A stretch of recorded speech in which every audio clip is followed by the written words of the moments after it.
10 things Jesus taught about women, and a few things he didn't teach. Susan Hyatt. Chapter 7. Women are equal in God's family values.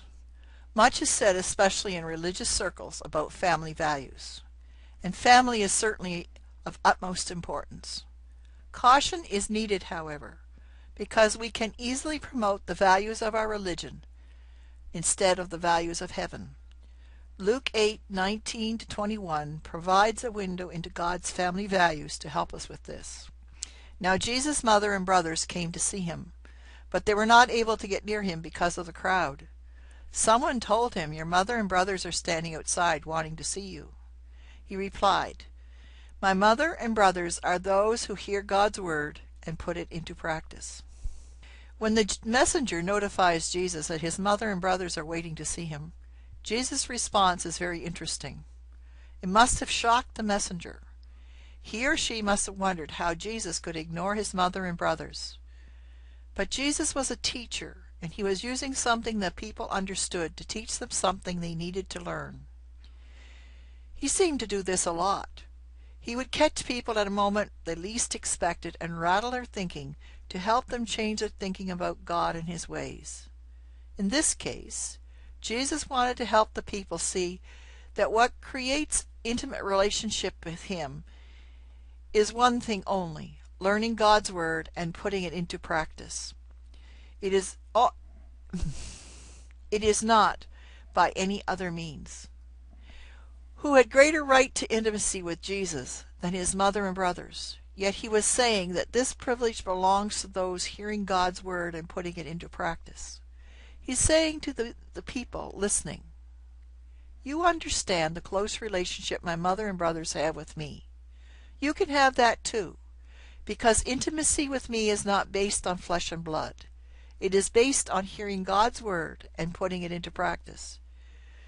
Jesus really cuts to the chase. He doesn't have to teach them how not to have intimacy with him.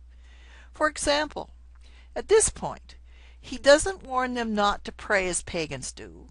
He doesn't caution them about not trying to find intimacy with him through religious methods. He simply says that the one way to have an intimate mother-sibling quality of relationship with him is by hearing God's word and putting it into practice. In this passage, Jesus not only sees our natural understanding of family to help change our thinking, he also disrupts the normal definition of family somewhat through his questioning of what it is to be his mother and brother. This is a good thing, in that it blurs the social expectations and restrictions imposed by the roles defined by words like mother. He says that real motherhood and real brotherhood, the highest quality family relationships, come from him and are not defined by social expectations of roles found in human culture. Now, society is not to define what we do and when, why, and how we do it.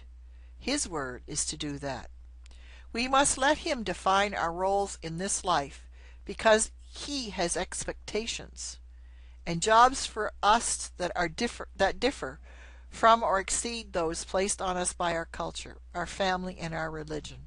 Jesus himself experienced this in Nazareth, where people had social expectations and restrictions for him based on his role as a carpenter, a son, and a local boy with brothers and sisters. Mark 6:3. As a result, he could do no mighty works there. Mark 6:5. This is the restricting power of socially defined roles, and it is a power that Jesus wants to break.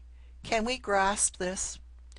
Finally, in this passage, it must be noted that Jesus is not dishonoring or diminishing family.